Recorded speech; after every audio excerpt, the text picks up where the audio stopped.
morning, job seekers, and welcome to OhioMeansJobs, Lucas County Jobs in the 419. I'm just following up because in the last several weeks I've had only a few people trickle in to ask for that free booklet that we had available on bringing your A game to work.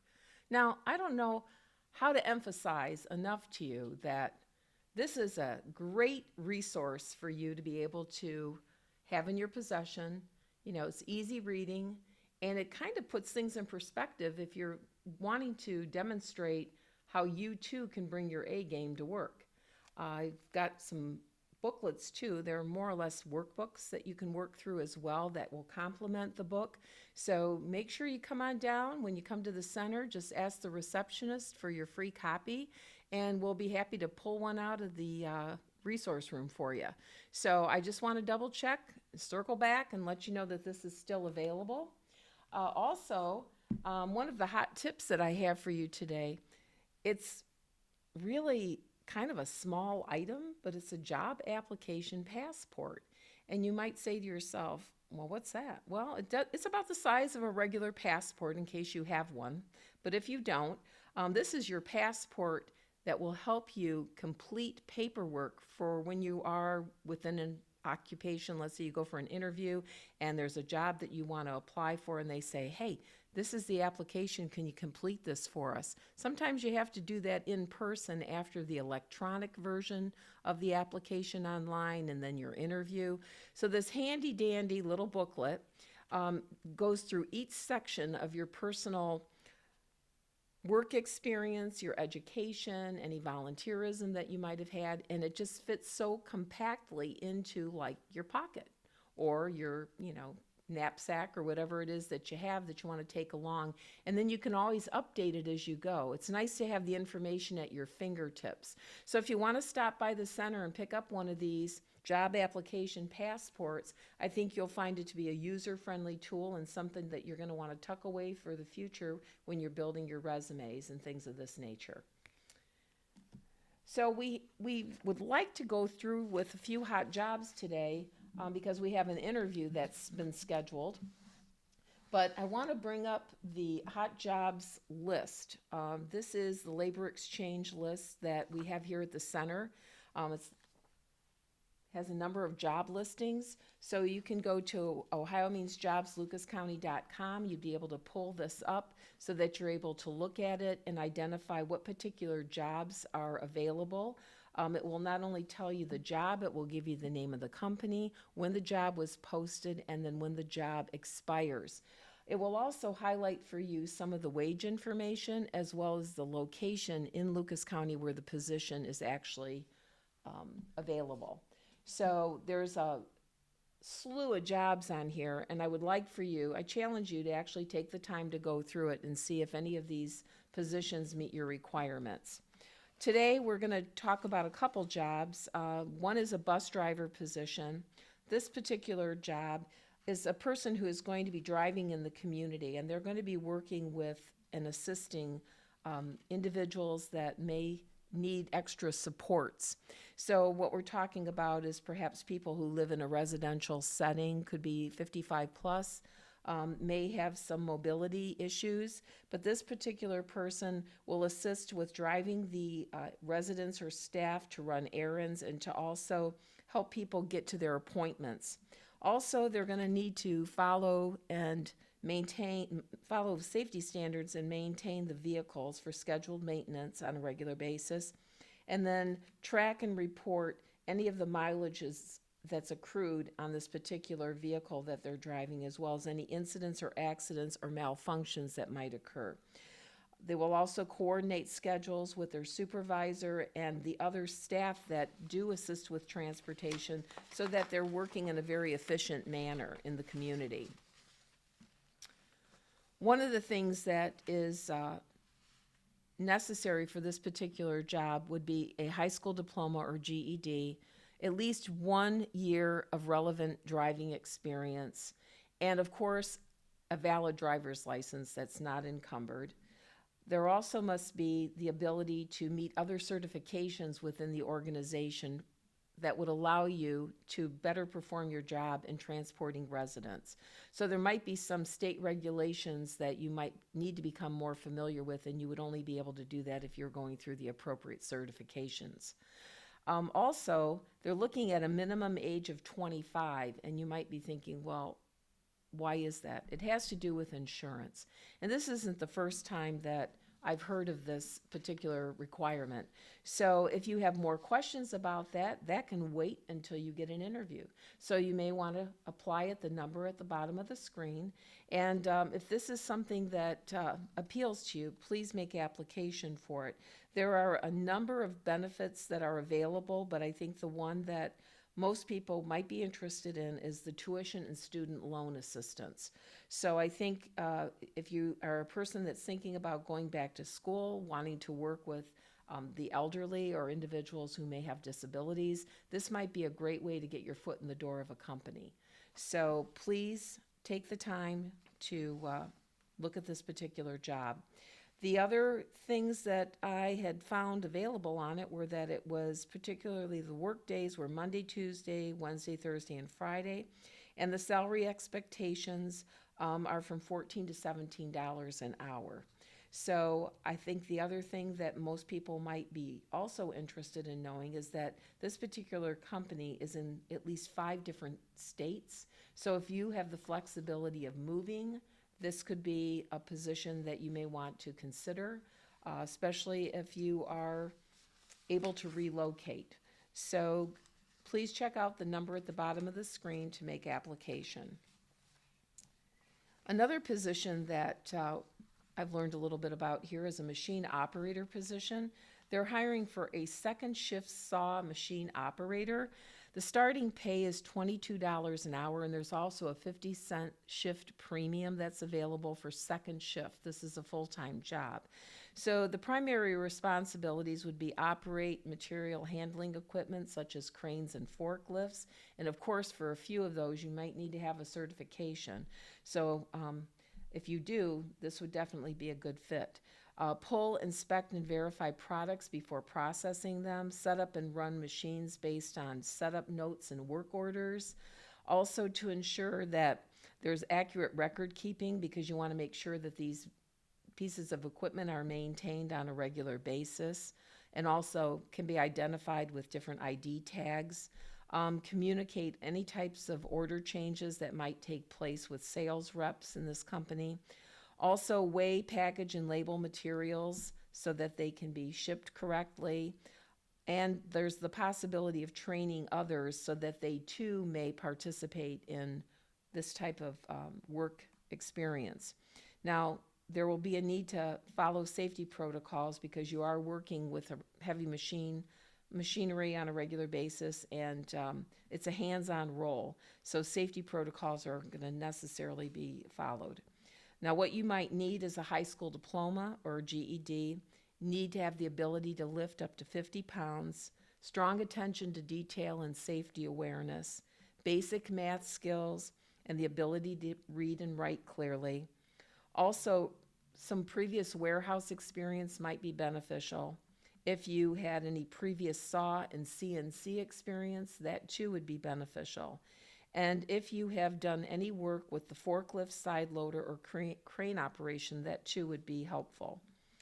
So at this particular time, they do talk about being comfortable with data entry because that will be a requirement of the job. And, citing that there'd be some knowledge of the Microsoft Office suite. So if you are interested in this particular position, there are excellent benefits that are available. And we encourage you to follow the number on the bottom of the screen to make application. So again, for those of you that think these could be good matches or any other matches that are available on the labor exchange, and you need to spruce up your resume or you might need to have some practice with interviewing, we do offer our regular workshops on Tuesday, Wednesday, and Thursday. So on Tuesday is resume writing at 10:30. And then at 10:30 on Wednesday is a soft skill class, a workshop to help you better identify your soft skills. And Thursday is interview preparation at 10:30 as well. So this gives you that opportunity to, before you send it off, make sure that you're highlighting all of the different attributes that you bring to the job as well as your previous work experience. Now, we do want to let you know that there's going to be a job fair coming up in a few weeks over at the main library. So this will be on September the 19th, and more information is to follow. But you need to follow us on Facebook and get more of the details. There will also be some workshops prior to the event that we encourage you to participate in that will also be at the main library. So staff will be over there hands-on to work you through some of the logistics that you might need to prepare for this event.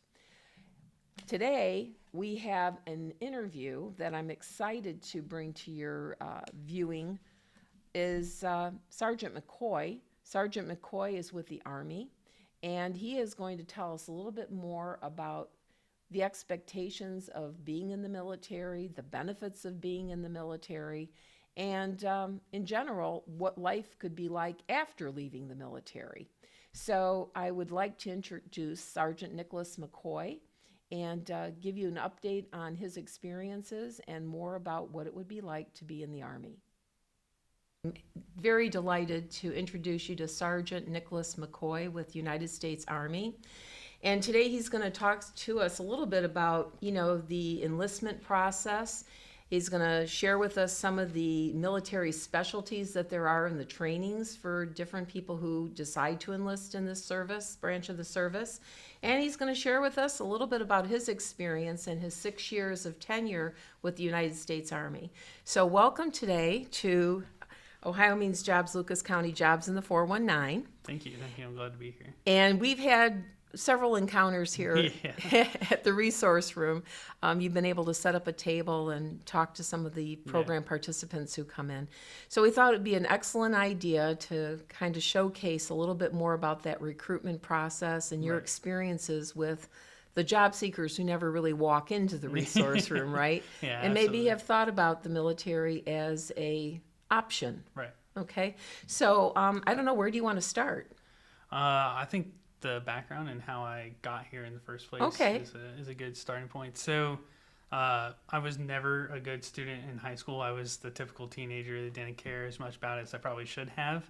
Please care about school.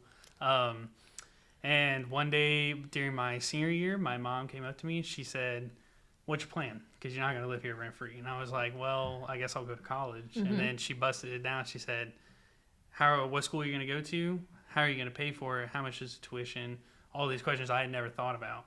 And then that made me realize, I did not have a plan, nor did I want to start my adult life with a bunch of student debt. Yeah. So at first I tried to go to the Air Force. The recruiter wasn't there because I guess it was one recruiter for a huge area, so it makes sense. And then I think it was about a week later, the Army recruiter was at my school. And then he was like, "Just put your name down if you want more information." So I did. I was in his office. And then that's when he told me about the Army tuition assistance.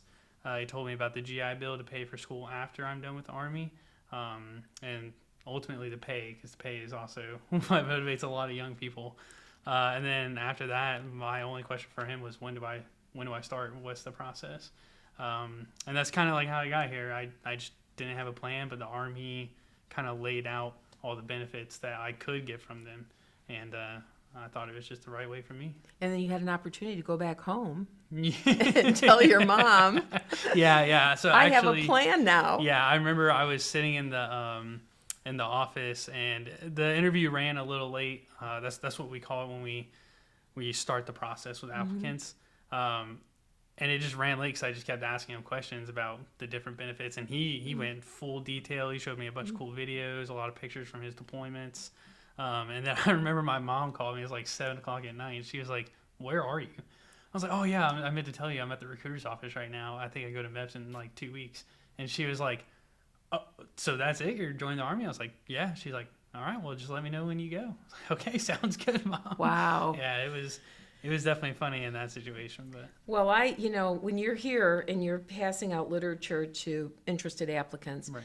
So I think it might be an opportunity to share with people what some of that process might look like. Right. Because I see here we've got a phase 1, a 2, a 3, a 4, and a 5, and I think we just start with the first phase and Yeah. maybe run through that a little bit to kind of set the expectation for our viewers. Absolutely. So phase one pretty much it starts with getting that initial conversation with somebody, getting their interest level. Some people want to join and maybe they just don't know if they qualify, or they didn't even realize it was an option because they never thought about it. So getting that interest, starting that conversation, and then it leads to them committing to the Army. So when we say committing, it's like a soft commit. Like I always tell people they're never committed until they're at the MEPS ready to sign a contract. But then we just get some basic information from them and we schedule them to test, because the test will pretty much tell us what jobs are available for them. And then the Army will be like, well, this is what we have available. This is what they qualify for. They can pick one. And then after that, we send them to MEPS to do their physical. Now, sometimes the physical leads to waivers. So we can, like if somebody has a medical issue, a lot of times we can waiver it. If they have a criminal background, we can waiver that too. And then tattoos, especially around here, I've noticed a lot of tattoos like past the wrist or like on the neck, behind the neck. I think those are really the only ones that we've really ran into where we have to waive them. But it's super easy to. We just fill out some extra paperwork, take pictures of it, and we send it off. And our big commander's like, sounds good. So some of those guidelines have changed. Yeah, so the Army, not just the Army, the DoD in general, it's ever modernizing. So if this was like 1950, tattoos are probably a little more strict.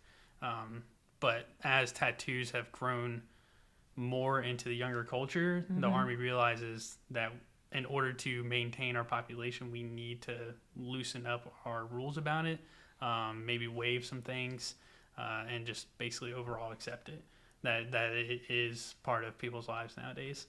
So not just with tattoos, I mean with criminal waivers and medical waivers, education, all these other factors that some people think they don't qualify for, the Army realized that if we want to maintain being the biggest branch out of all of them, we need to waiver people. Right. So when you think they may not want you, they really do want you. Yeah, absolutely. So you need to step up and just have that conversation. I think that that's the most important thing. Absolutely. One of the other things that I don't think people take into consideration is when you're in active duty full time, there's some sort of reimbursement financially. It's like a paycheck, right? Yeah, absolutely. So there's probably levels or stair steps based on your rank, I would imagine. I mean, I don't know all the details about how it works, but I'm probably not even using the right terminology.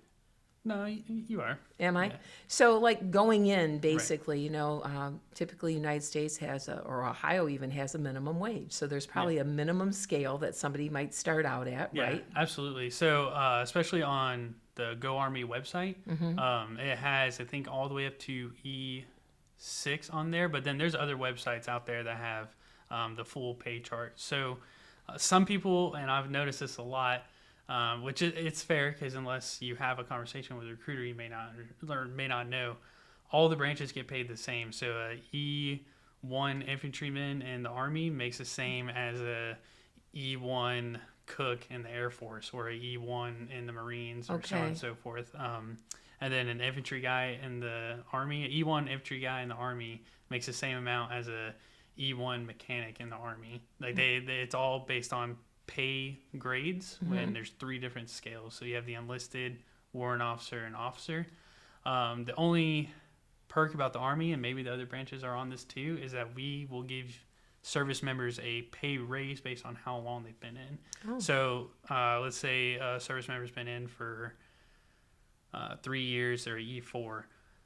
They're going to pay them more as a 3-year E4 than a Air Force person who's an E4, just because the Army likes to compensate based on time. So it's every year for the first 3 years you get a pay raise, and after that it's every even year. So I just hit 6 years, so I just got another pay raise. Oh, congratulations. Thank you. I appreciate it.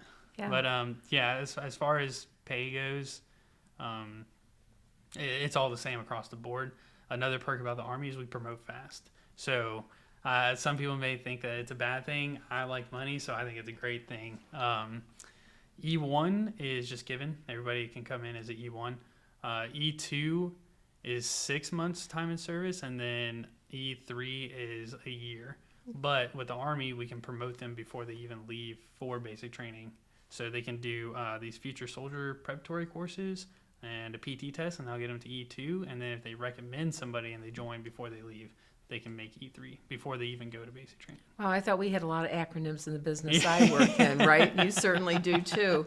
Well, one of the things I wanted to touch base on with you, and maybe you can lend your expertise at this because you've been doing it for quite some time. Right. You know, you're probably in a different place today than you were 6 years ago, Yeah, right? absolutely. As far as even your development, Right. your personal development. Yeah. So, you know, this podcast, we've been talking about soft skills, right? And so we're trying to incorporate for our job seekers out there the value that they hold when they're looking for work. Yeah. Sometimes, you know, people say, well, you grow up and you develop these skills. I'm thinking that they can be developed in an organization such as the military. Yeah.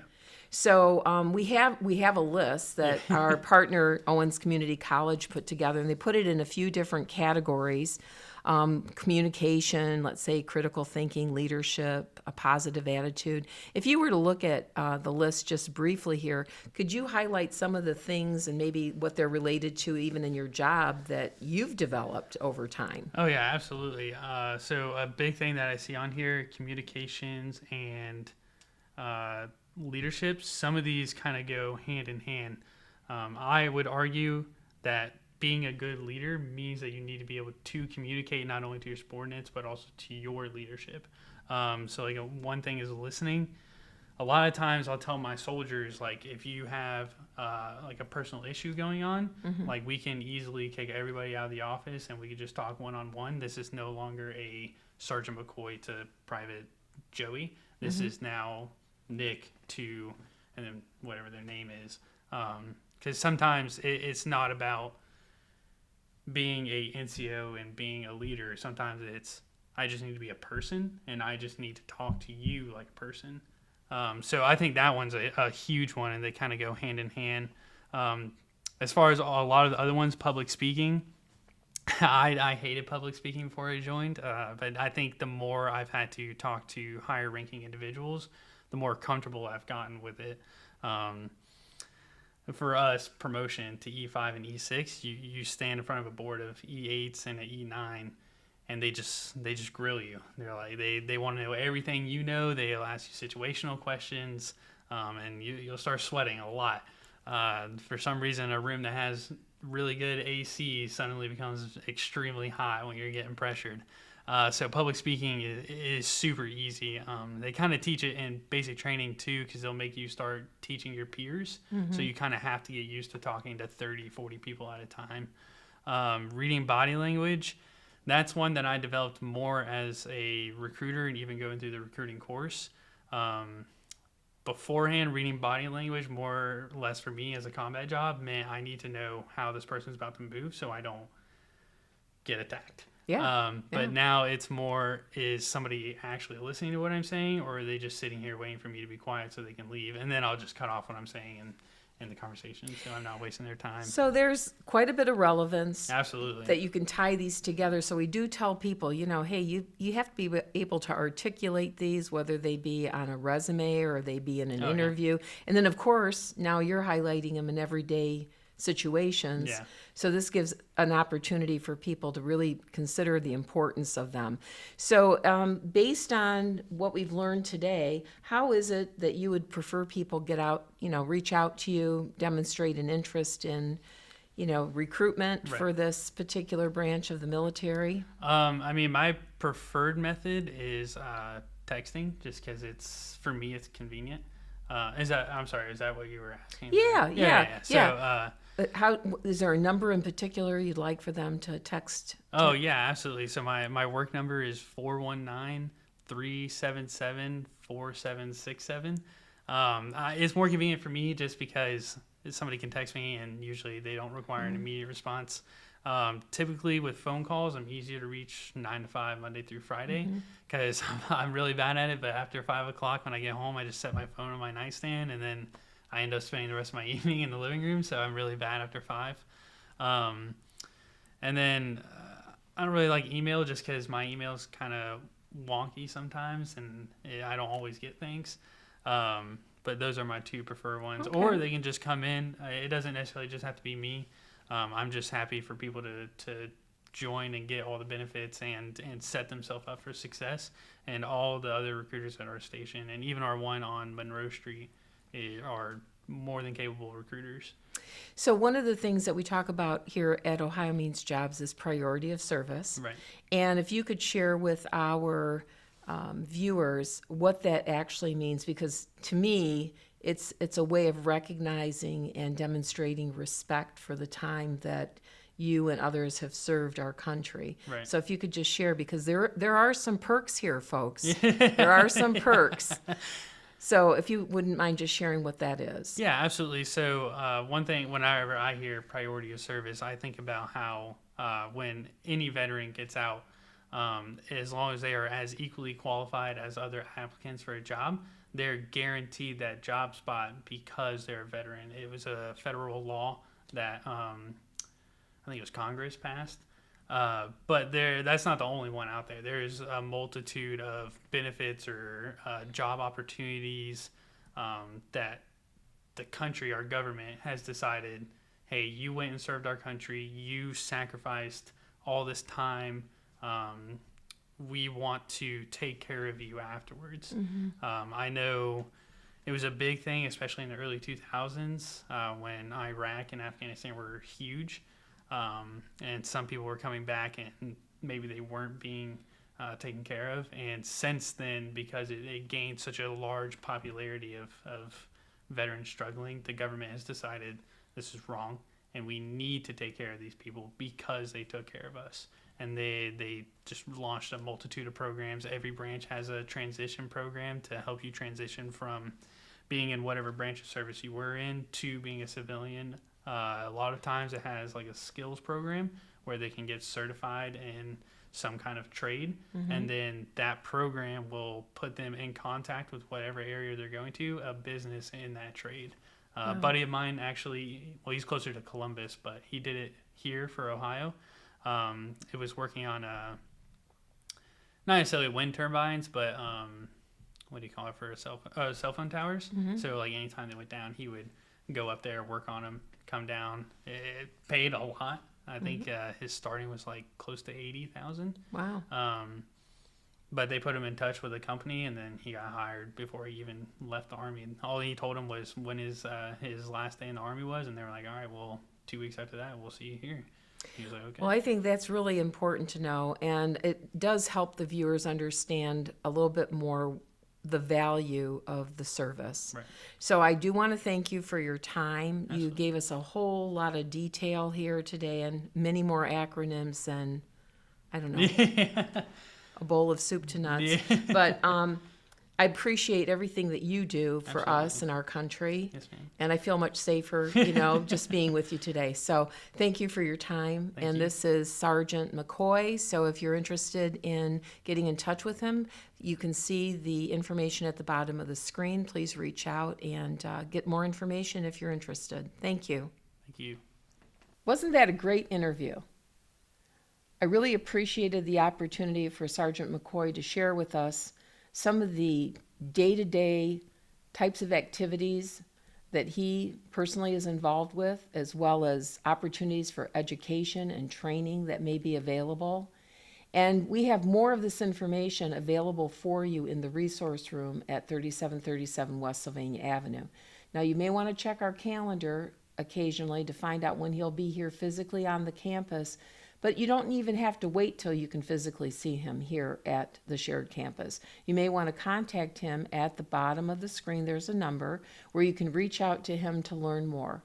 What better way to be involved than to serve our country? So please reach out to Sergeant Nicholas McCoy to learn more. So thank you for joining us today.